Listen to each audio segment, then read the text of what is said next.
Hello everybody, I'm Henry and welcome to Messon. I don't feel at home in this world anymore. No, that's not me admitting that I'm depressed. I'm talking about a film that I've just watched. Recently I've watched a film on Netflix called I Don't Feel at Home in This World Anymore. This is Macon Blair's directorial debut, and honestly, it's a really strong debut for a director. You can see a lot of his influences are drawn from other films that he's been in, such as Green Room, another great film that I recently got around to watching.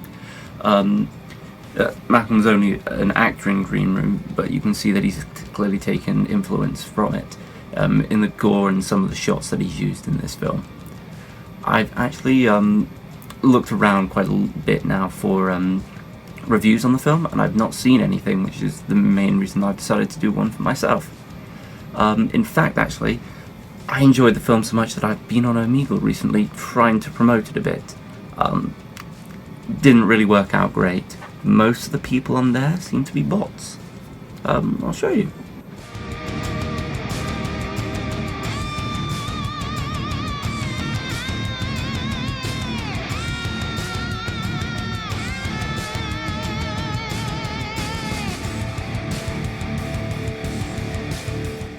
Anyway, back to the review.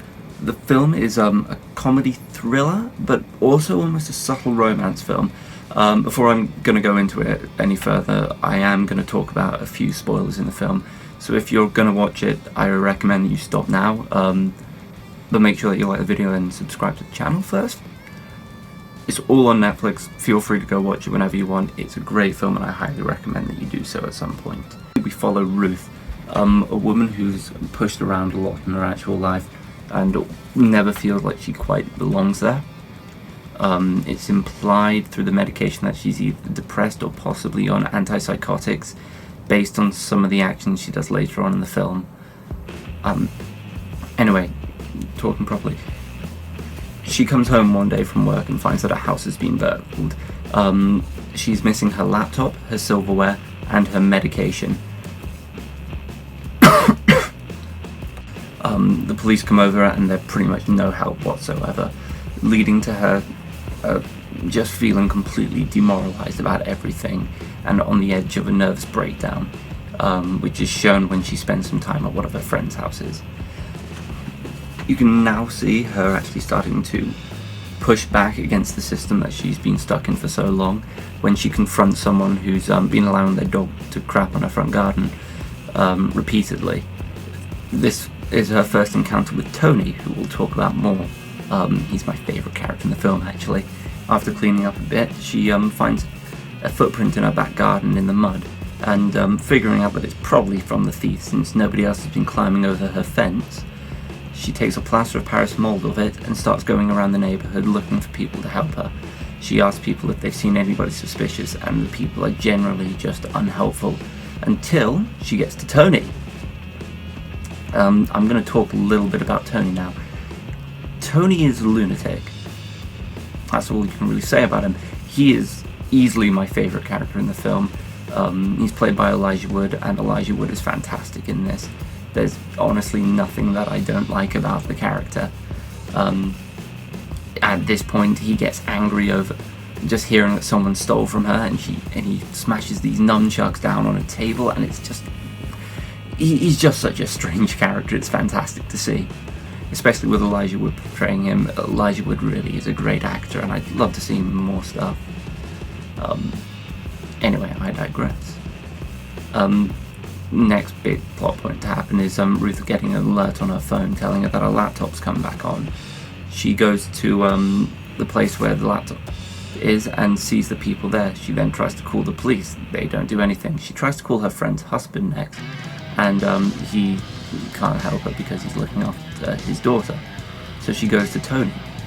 Tony comes right along with her to confront these people, and another fantastic scene happens where Tony essentially assaults someone with a Morning Star, breaks into this house, throws a throwing star into the wall, and then sets off a firecracker in another room.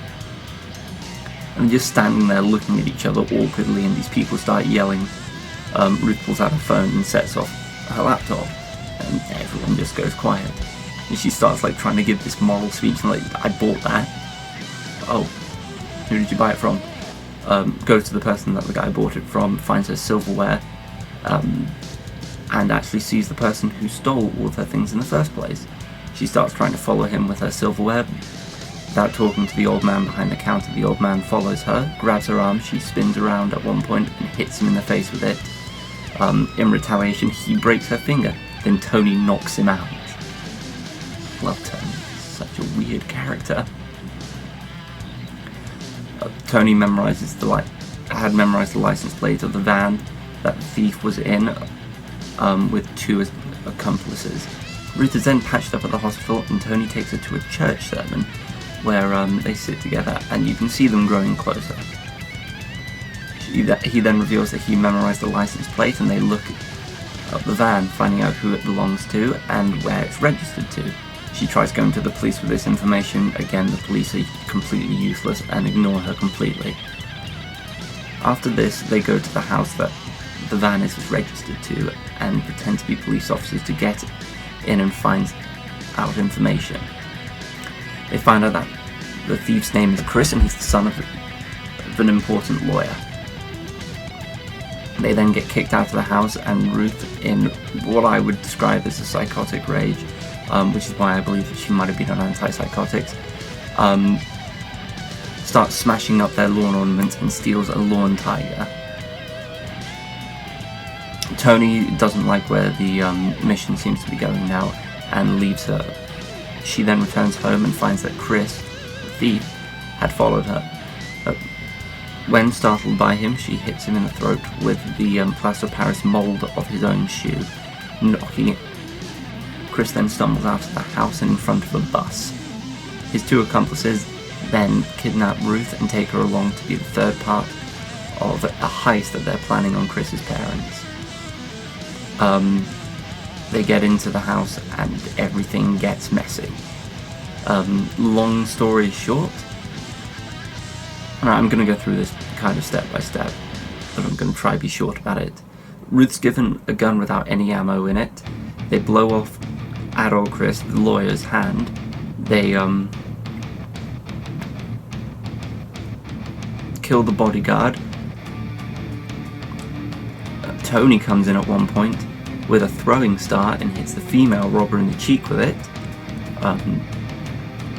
The lawyer is then shot. The female robber is shot, and Tony is stabbed quite a lot of times by the female robber.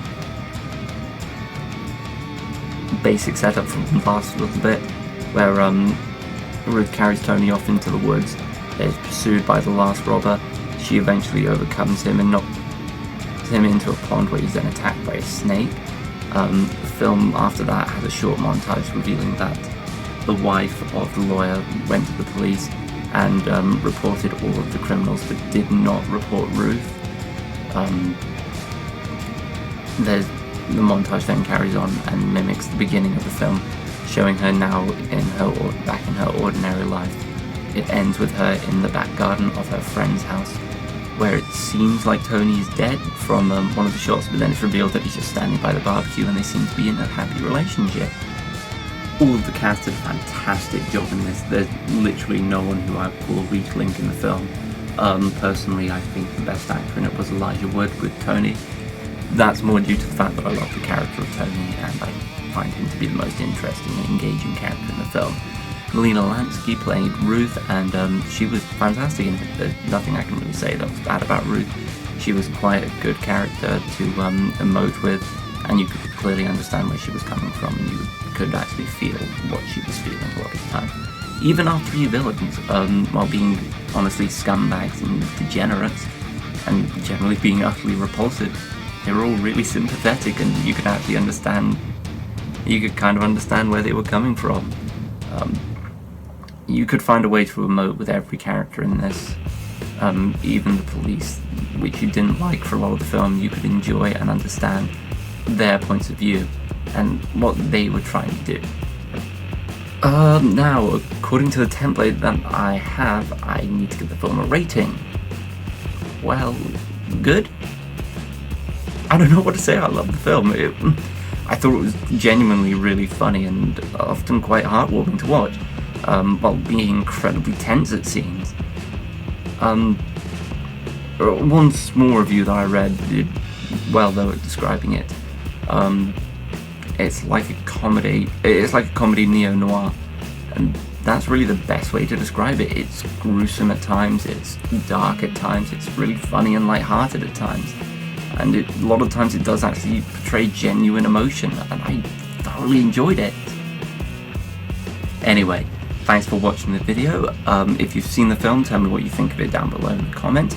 If you enjoyed the video, give it a like. If you didn't, dislike it, and maybe subscribe. Help me out. Thanks. Bye.